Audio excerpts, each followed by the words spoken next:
As the war goes on, the refugee crisis is growing. The UN estimates roughly 10 million people are either displaced inside Ukraine or have fled to other countries. This is the fastest growing refugee crisis in Europe since the Second World War. The rift between nations splits families apart. That is literally Ukraine right there. So crazy to think that we're looking straight into a country that is at war right now. As of this morning, some European countries opened their borders for Ukrainian refugees. Some of those countries are accessible for us to go to. So we go next week? Yeah. I don't think I need to go into the history of what's been happening in Ukraine over the past month. Like us, you have probably been glued to the news over the past few weeks, watching as cities are turned to rubble, millions forced to flee with almost nothing, observing the best and the worst in humanity, the bravery and the bloodshed, come to light. Witnessing helplessly, once again from far away, as another tragedy unfolds on the screens of our phones. I escaped Kiev last Friday, and there would be sirens and shots and explosions here around the city. It was crazy. There were so many people running out with children, with dogs and cats as it was getting bombed. As we paused for a second to sit with the grief of this moment, we felt compelled to put our plans on hold and help.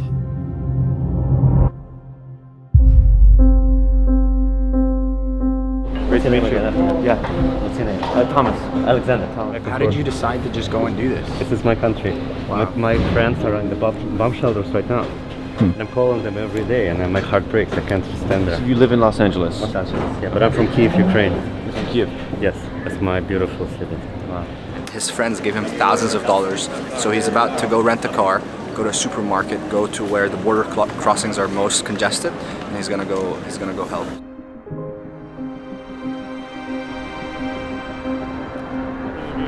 Nice to meet you guys. Ammar. Hey, Jan, nice to meet you. Jan? Your family has a house close to which? It's 20 kilometers from the border. We will have accommodation for you four. Wow. So maybe if you need help, I'm here to offer some. Thank you, bro. Appreciate it. Appreciate that. But why this conflict? I think most will understand that even with every intention in the world, we wouldn't be able to stop everything we're working on every time a world conflict arises. But after personally having traveled to Ukraine less than a year ago, we have officially landed in Ukraine. Look at her, she's amazing. That was really special. Ammar having literally just come back from a trip to Russia, and Eric's family being half Russian and half Ukrainian, with his dad in Kiev as the first bombs hit, there were too many signs pointing us in this direction. This story is both wildly tragic and extremely inspiring. And what you're about to witness here is living proof of what's possible when we collectively choose to act in the name of love and empathy. Nah! Oh. How are we? Good. How are you? Good to see you. Good. And sleeping in the car last night, we definitely needed these. Our friend Max isn't a stranger to disaster relief. Having built a group called Adventures for Change, when the big earthquake in Nepal hit in 2015, he was on a flight the following day heading there to facilitate help on the ground, raise funds, and make an immediate impact on those hurt and displaced.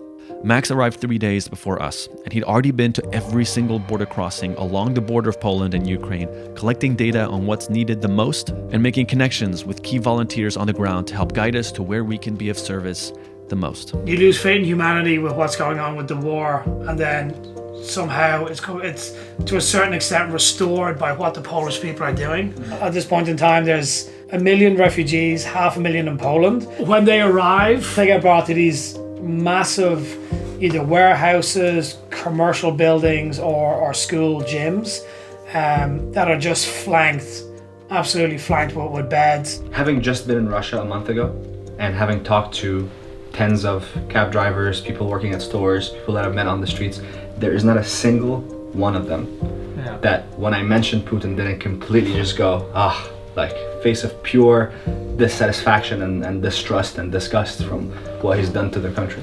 I mean, the message of war is always that the government is not the people. And I think this time specifically, when you're dealing with dictator, autocrat like Putin, I think that separation has to even be clear, because you're just counting millions, tens of millions of people based on the acts of one man. And I think kids our age are getting 5 years in prison for just taking to the street to say no to war. We're not coming for a specific story. Like, our community is our greatest asset, and if anything is needed, things to be picked up, a convoy of cars going out to pick people up, like whatever it is, we can post and mobilize that.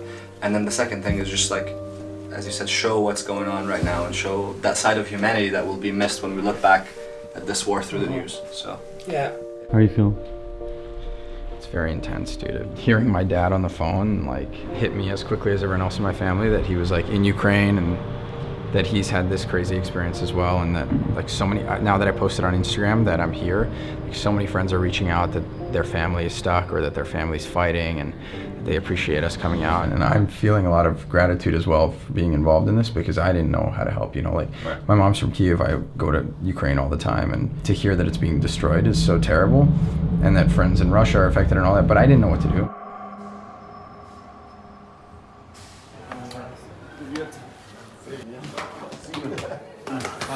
Finally.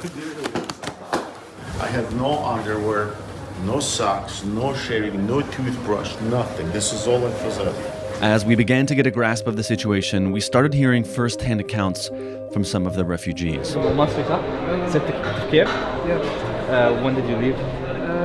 3 days ago. 3 days ago. So like you spent a couple of days with the bombings and everything. Wow. Rough days in Kiev, but thankfully. Yeah, I'm glad that you guys made it safe. Yeah. Everybody you're seeing here, all of these are the Egyptian students that fled. One of their friends in line basically had a heart attack. They didn't eat or drink for 4 or 5 days in line, standing. That's so crazy. Habibi, Habibi, how are you doing? How are you doing? Guys, I love you so much. Thank you, man. I'm glad you made it out safe. It really is chaotic. The big problems are in city centres, right? Like, go to the bus station tonight in Warsaw, people lying everywhere. Yeah, that's where you really should go. Like, we can even take you this evening, right? Like, that's where the problems are, is that people just lying everywhere. They've got across, but they don't know where to go.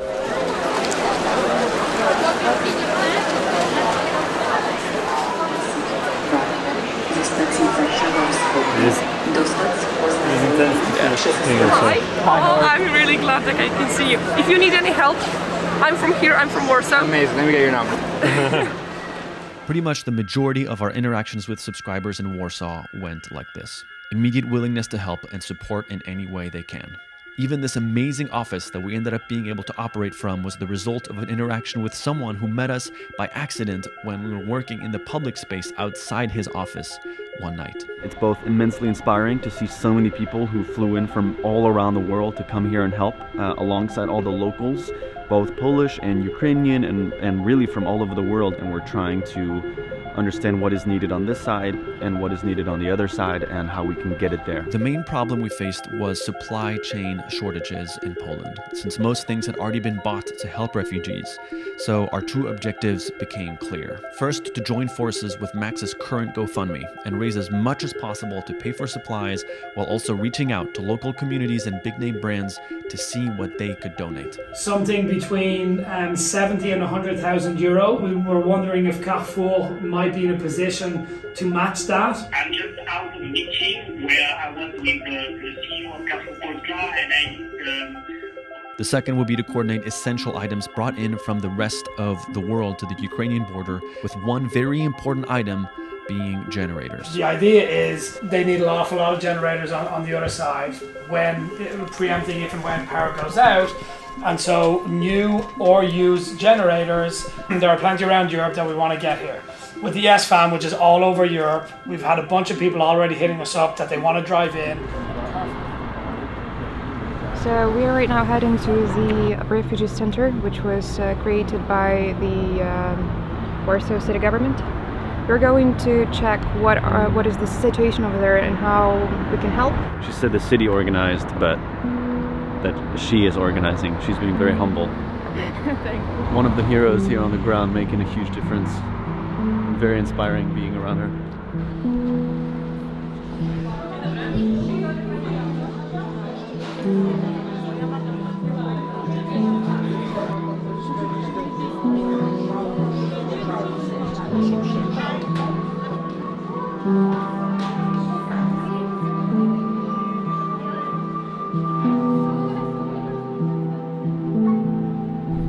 set all of this up just in this past week. That's crazy.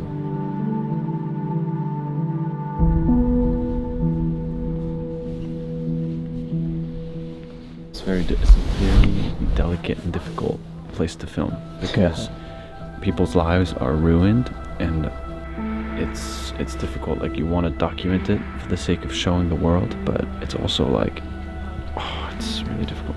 People that have been traveling for days are arriving, and this has been built like a bootleg in 2 days. It's already insane that they have this in 2 days. It's crazy. So there's a bus that just arrived and they're being placed now. We were here earlier when it was empty, and now there's a bunch of people getting placed. So this is an entire office building.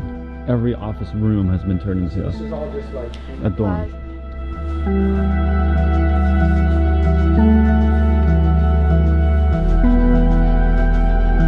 The first bus is going to come in, and they're going to gauge kind of how it goes, but 180 people are going to be up here on one floor all together. They have to manage it.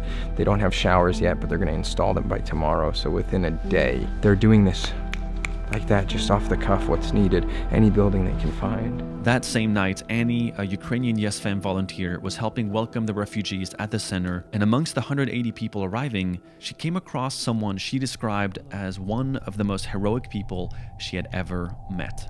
Very quickly, we found out that this woman was none other than Maria Protsenko, a current university professor and the lead architect of the city of Pripyat in Chernobyl, the city that I walked the abandoned streets of just a year ago.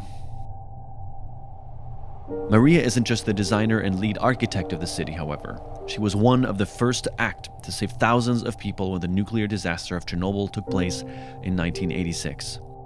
And now, 36 years later, after being responsible to evacuate over 28,000 people in an astonishing 3.5 hours and being the last to leave days later, in 2022, her daughter is now the one to evacuate her mother on the very night of her birthday after the first bomb hit Kiev. Меня зовут Проценко Мария Владимировна. 7 декабря 1979 года мы приехали в Украину. Так мы оказались в Припяти и прожили там до 1986 года, когда не случилась авария на ЧАЭС. Я сначала там работала у строителей. So she was there for 6 years before. Да, 6 лет мы прожили. Yeah. Я стала работать главным архитектором города. И вот в момент аварии я встретила, будем говорить, в этой должности. Я встречала автобусы на мосту и распределяла по городу кого и как. В общем-то, мы за 3 часа практически эвакуировали город, более чем 50 тысяч населения. В моей жизни прошла вторая эвакуация. Если первая эвакуация занималась я, то в этой эвакуации меня эвакуировала. Что я хочу, то, что сейчас происходит, это ужасно. Это ужасно страшно. Когда мне ребенок в возрасте 10-12 лет говорит, что я второй день не могу включить телефон, потому что боюсь, что вдруг прилетят бомбы. Ребенок уже осознает, что это страшно. И она когда говорит и смотрит на меня, у нее в глазах ужас. Как это потом все забыть ребенку? Вот эти маленькие, они еще не совсем понимают, а вот те, которые постарше, они все понимают. Хочу сказать, остановите эту войну. Все люди мира, встаньте, плечо к плечу, как говорит по-украински, плечо к плечу, остановите эту войну. Потому что я строила город, потом его начала хоронить, и потом вот каждый день смотрю, как он погибает, как он умирает на моих глазах. А сейчас за один миг умерло уже, я даже не знаю, наверное, сотни городов на территории Украины. Для чего такое безумство и такое варварство? Я не понимаю этого. Мы за мир, нам не нужна война. Мы ни на кого не нападали и не хотели нападать. Мы мирные люди и хотим жить в мире со всеми. Мы за дружбу и за мир. Давайте прекращаем войну.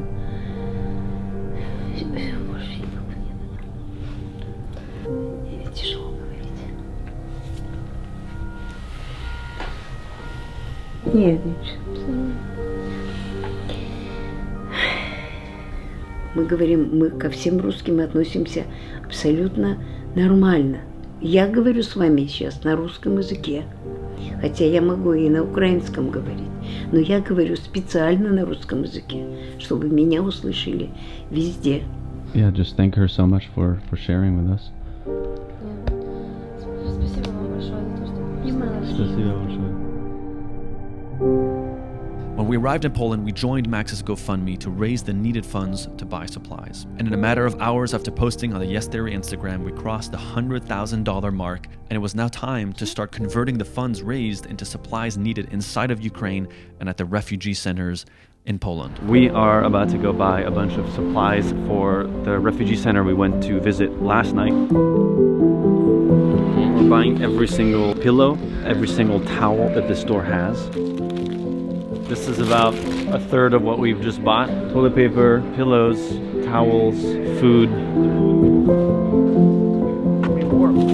Are you proud of me, Dad? Yeah, proud of you. You guys did good.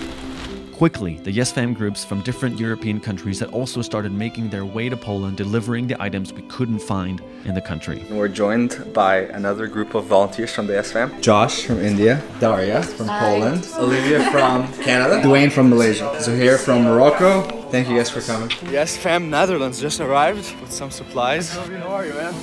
How are you, brother? Oh my God, look at that. This drone. This is the Danish delegation that drove 18 hours, 32 a.m. last night.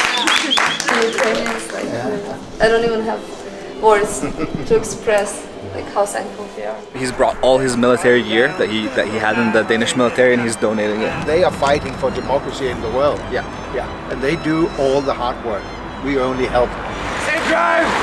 Safe drive! Bye! We've received a supermarket gift card, which the refugees that have crossed over the border into Poland will be able to buy necessities, essential food, even clothing, and anything they want. It gives them dignity of choice so they can go into a store and buy what they want, what they need most. And we're going to get these to just about 6,000 people. The Yes Fam in Germany came through. They found 100 generators in Berlin in a warehouse, and we're about to order 100 of them. Okay, done. Done? Yeah, payment went through. Nice. That was a big mission. Good job.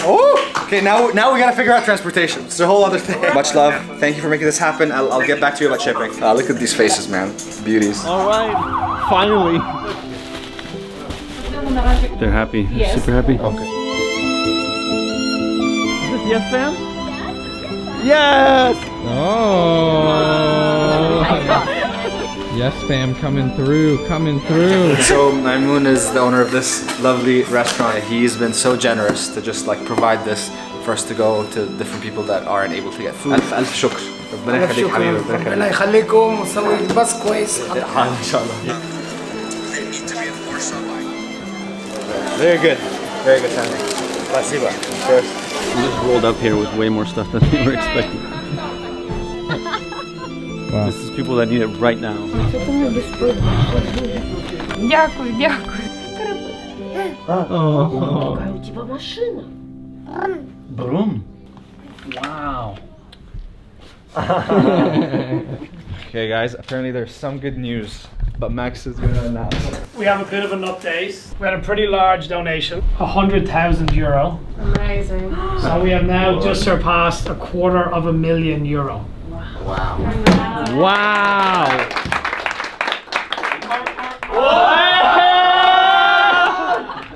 Oh, yeah.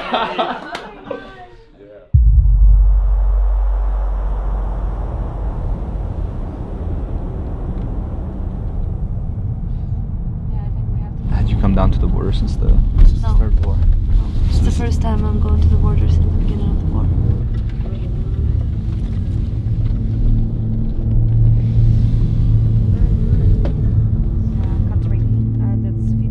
Just arrived at the border.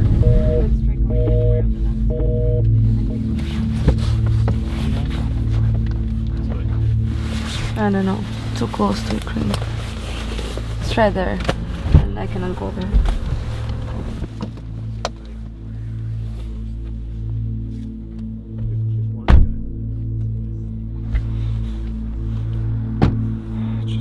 It all feels very heavy, especially having Annie in the car and seeing how as we got closer she just got more and more emotional. So I didn't fly, and I regret it so much because I don't know what will be the next time I see my family, or like when I go to Ukraine. It will never be the same. Come on, it's bombed, it's destroyed.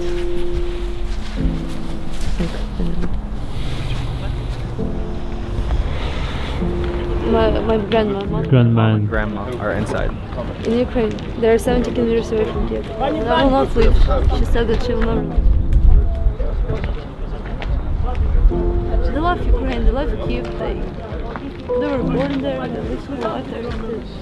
I don't know. She's like, I lived my whole life here. I speak this language. I love this culture. I really hope that my home is not destroyed. Because like I also have a lot of stuff. I mean, my mom didn't take a single photo. She didn't even take my birth certificate with her. So like, you know, it's like it's everything in our flat.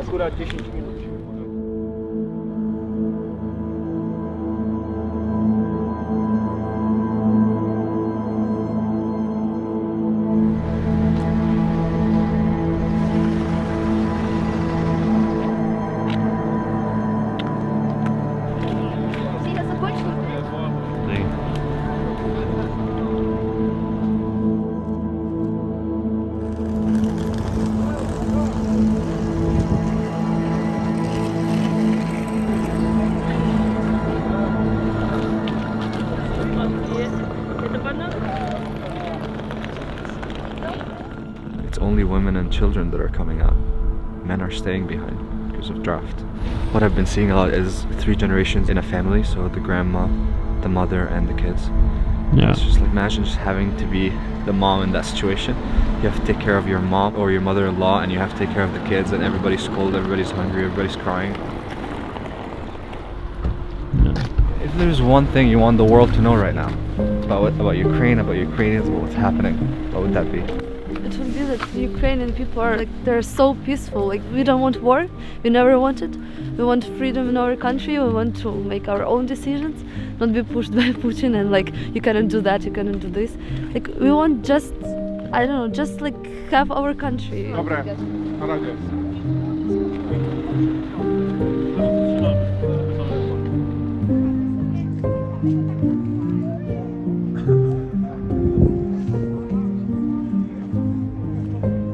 So the kid that was running away was actually this guy's son. So I think he was here in Poland and he's just tried to get his family back here. We hit up McDonald's today. We asked them if they can provide Happy Meals to all the kids here. They said yes. So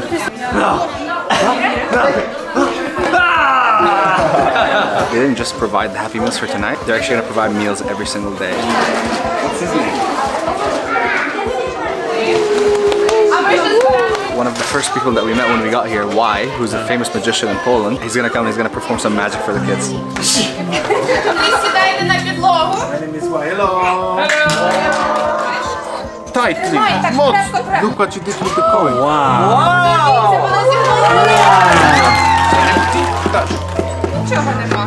Empty, right? One more time. There we go.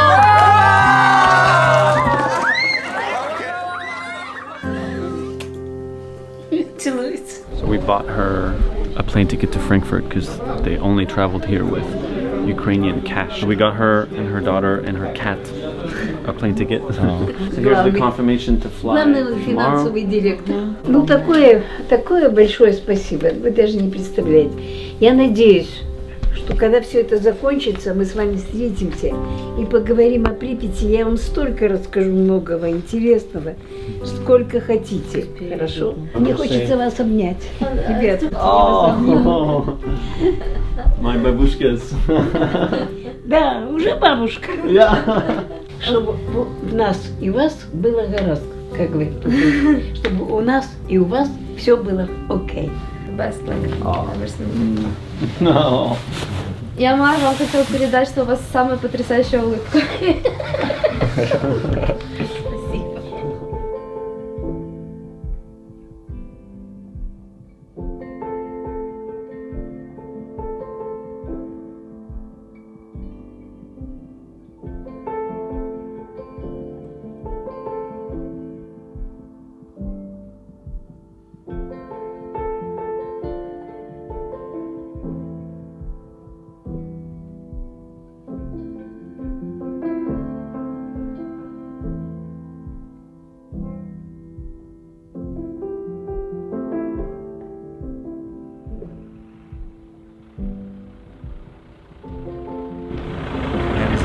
generators come from there. Wow. Yes. Good job. Great job, guys.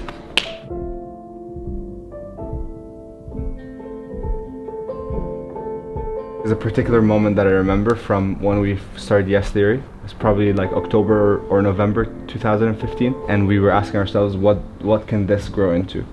And whatever was said back then is exactly what happened here over the past 10 days. And the vision back then is like, what would it look like to build a network of the most motivated, dedicated, powerful millennials that can just like act whenever that's needed, act whenever humanity needs it. And again, what happened over the past 10 days is exactly what that vision was all about. And it's the perfect way to crystallize why Yes Theory exists. So I'm grateful to every single one of you. It's crazy to think that there was, just out of Warsaw, there's people from 15 different countries that joined us. You know, Yes Theory is for every kid and every person that wants to dream, you know, boundlessly to do it. That's always been the goal, and I hope that out of the story that we created together here over the past 10 days, we can do that for some teenager who's gonna watch this and is gonna see how fucked up everything is happening, and they decide to be, I don't know, a member of the European Parliament or the head of their state. And that's how we actually change the world and how we make an impact in the future. I knew that there's so much humanitarian effort happening, and so many people are gonna come to, you know, to be at the border, to be physically there. But I knew Yes Theory's part was to tell the story that can inspire the future generations to actually do something. I'm gonna give you a Kuba. Thank you. Thank you so much.